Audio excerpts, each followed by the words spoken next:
Welcome back to another YouTube video, you beautiful hosers. So in today's video, obviously we're going to be talking about blessings amongst the chaos.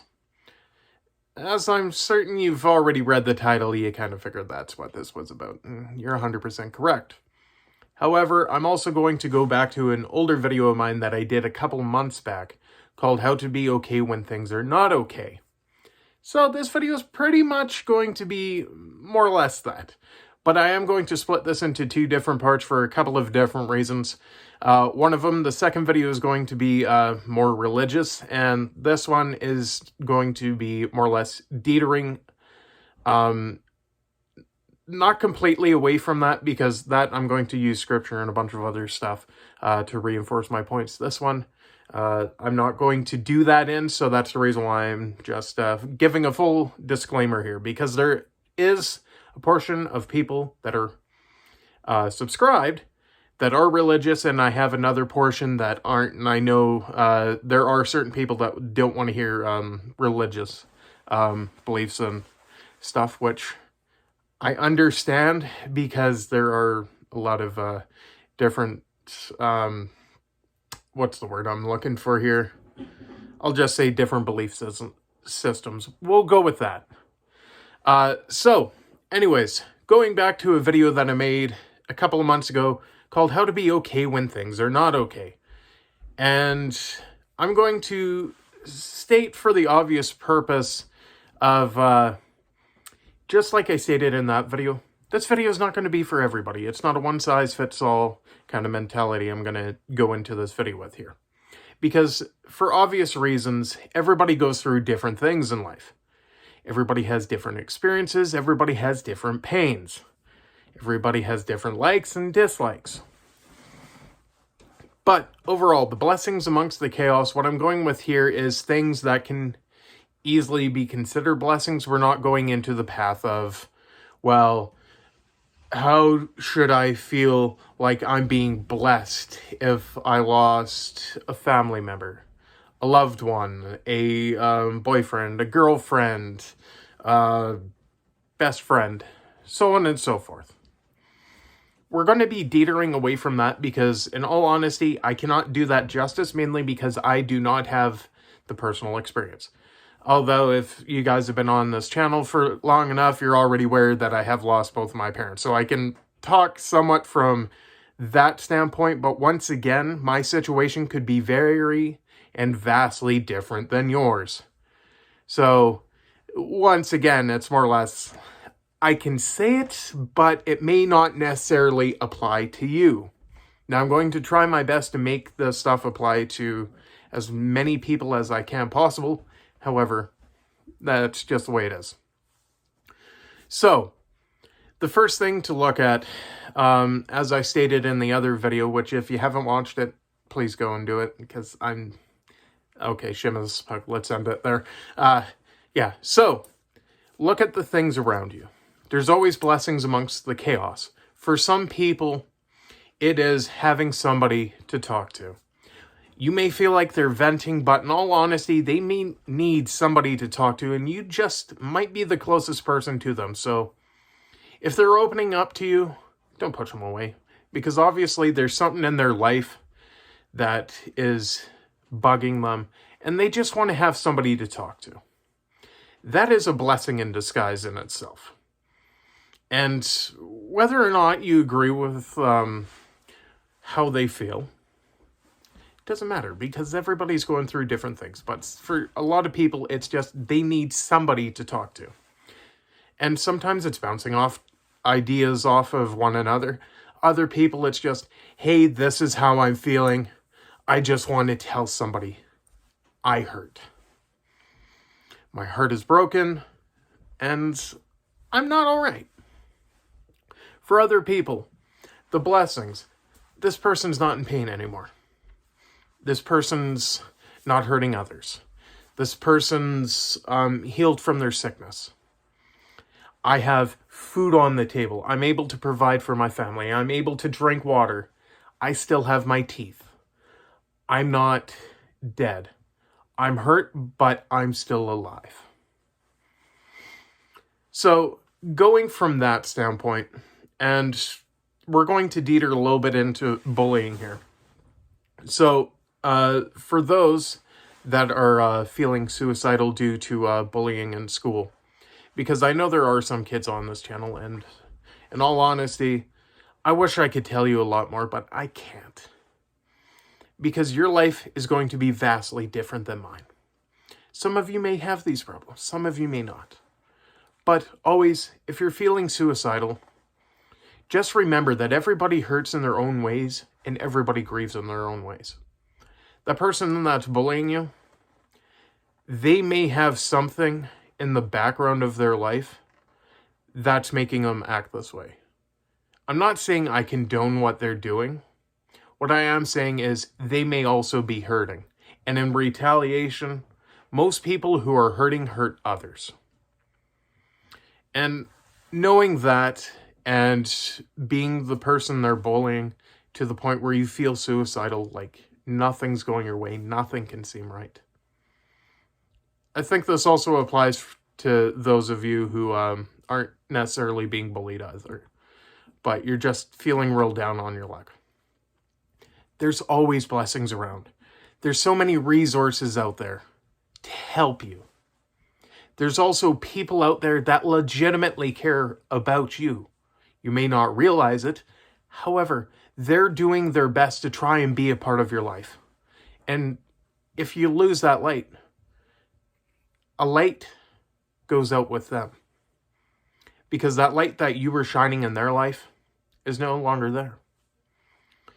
For some people, it may be your parents. For others, it may be a husband or wife.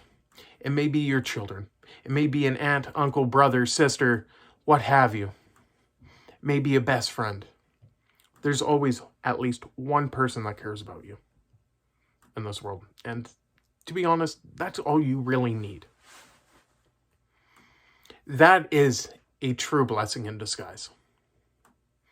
And I know a lot of people say, well, that's nice and all, but how is that going to help me any?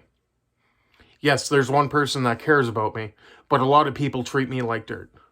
I will tell you right now that even though they're treating you like dirt, they have something wrong in their own life, and they're retaliating on you because they have something they don't know how to fix that's broken.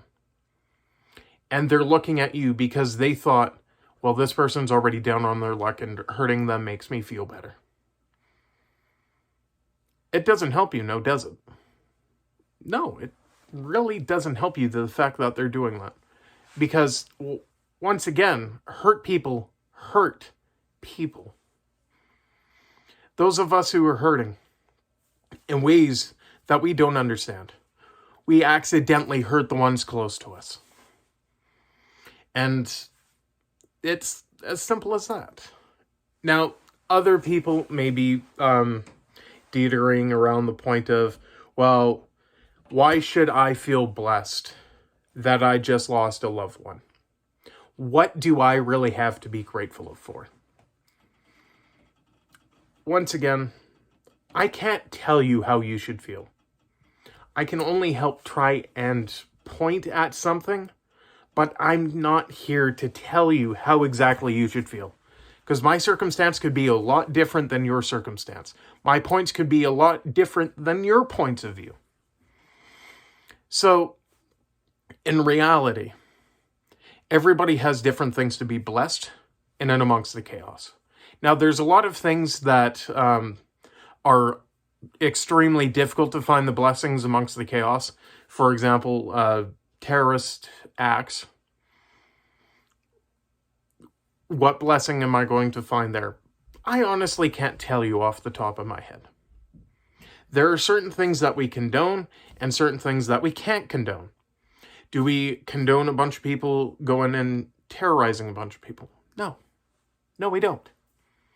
Well, should I feel blessed that they did this to so many people? No. I can't tell you how you should feel. I can't even tell you a lot of things about your own personal life. because of the fact of our situations are vastly different than one another. We are all vastly unique to one another. The person next to you could be a rape victim. The other person next to you could be a victim of sexual assault. I think that is the same thing. That is a terrible example. Let's go with racism, because that is not pointing at two things that are really the exact same. I'm an idiot. So on this hand, you have somebody that's a survivor of a racist act that turned violent. This hand, you have a sexual assault survivor. So, how do you find a blessing amongst that? I cannot tell you. I've experienced quite literally one, but not the other. Do I know what's being sexually assaulted is like? No. Do I know what racism is like? Partially yes and partially no. Because my situation with racism could be vastly different than yours. You could be called a slur. I was not called a slur. I was just called something completely different. I'm not going to get into it, but anyways. There's this, and there's this. Can I compare the two? Not really. Because it's not going to help anyone. It's not going to help me. It's not going to help you. But the blessing amongst that particular example is now you know exactly who to avoid. For example, if you know they're going on a lot of tirades of racism and a lot of other things, you know, okay, that's a group of people that hate this group. Now, if I have friends that are of this group that they're hating on, I really should not be going and talking to these guys. That is one way of looking at it. Another person might be like, okay, well, I want to talk to these guys and understand why they're doing what they're doing. Then you have the third person that just wants to join in. Now, the ones that are just joining in that know absolutely nothing are the ones that technically you should be speaking to so that you can share the truth of what's actually happening. Now, I'm not saying you should go and do that with everybody because not everybody can actually handle the truth. So, what I am saying is there are people that you can affect in your own lives for the greater good. And there are people that you can affect in bad ways that would not be the same, just as they can affect you and vice versa. So my main point is, for everybody, every situation is going to be vastly different. For some people, a blessing is simply just a person to talk to. For other people, it's just looking around them and being like, wow, my life is in shambles, but I still have a table to eat at, I still have clean drinking water, and I still have a place to call home. Because there are certain people in this world that don't even have a home. They're not able to provide food. They're not even able to feed themselves. Matter of fact, there's a lot of people on this earth that are homeless that have families that they feed their children and their dogs, and they don't even feed themselves because they're more concerned about the future. And to be honest, those kinds of people are some of the best people to have conversations with because they can tell you from life experience things that you can never imagine. There are some people that are homeless by choice. There are some people that are homeless that never had a choice. They just really fell down hard on their luck. And rather than pushing them down, we should be bringing them up. Because if they can't be a blessing to you, at least you can be a blessing to them. So, to recap, everybody has their own toils and troubles in their lives. For some people, it's easier to see blessings than others, and sometimes it's better to be the blessing than the blesser. If that makes any sense. Because everybody just needs a shoulder to lean on. I know that's a song quote, but we're leaving it in there anyways. And overall, sometimes the people that are really down on their luck are some of the best people to talk to that can give you a real perspective of things.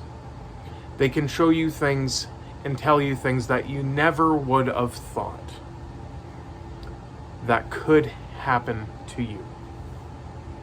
You may be fine, rich and wealthy one day. A year later down the road, now you're broke and have nothing and living on the street. My main point is, always look around you and see. I'm alive right now. That's a blessing. These other people may be hurting, but how can I help them? It all starts with community. Starts with community, and it doesn't end there. Our story technically ends as soon as we enter the grave. And by the grave, I mean when our heart stops beating. Because I realize not everybody is buried. Some people get cremated. And I know personally in my own life, although losing both my parents sucks, there is still a blessing amongst that chaos of my mind. I know my parents are no longer in pain.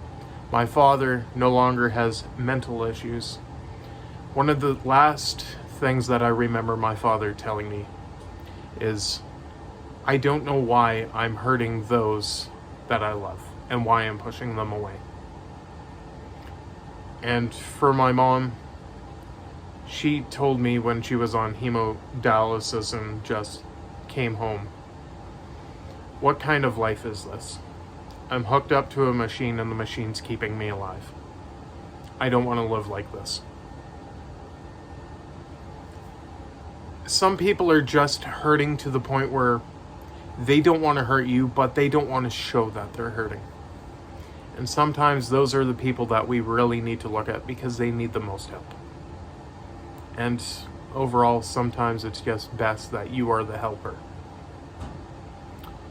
So, yeah. We'll continue this video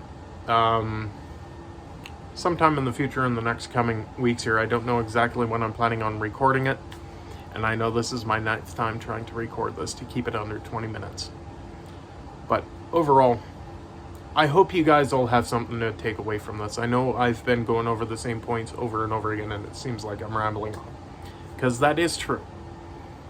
However, sometimes it's better to listen to somebody ramble on about something that has meaning and is worth something than to ramble on about something that means absolutely nothing to no one. And in a way, I hope this helps somebody. Because I don't know what your circumstances are. I don't know what you're going through. I can't tell you how to feel. And I should never tell you how you should feel. And I'll never tell you get over it, I will. Even though that was my mother's favorite thing to say about when she died, but it's neither here nor there. I'm not going to tell you that. What I will say is, I'm fairly certain your situation sucks. I hope it gets better for you. But overall,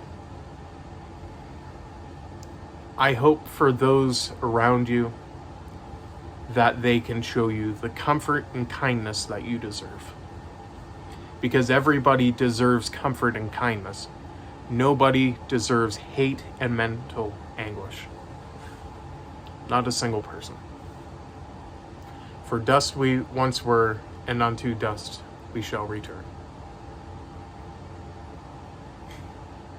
No, it's kind of sentimental that way. I hope you're having a fantastic 2022, and if you're not, I hope it gets better for you sooner rather than later. Now, I'm not going to say the other part because I really mean it when I say that in the end of my videos. Is I know not everybody's going to have a fantastic year.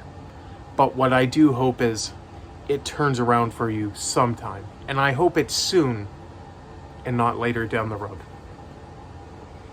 And for a final disclaimer of the other video, I will be digging out scripture for it. And I will not just be reading a single verse. I'll have more verses readily available than just the one, because you should never just take one verse at face value. because you can turn that verse into anything you want. And that's not exactly the way any book should be read anyways. Like, imagine somebody reading Peter Jackson or The Lord of the Rings and being like, one ring to rule them all. That's what I want my marriage to be like.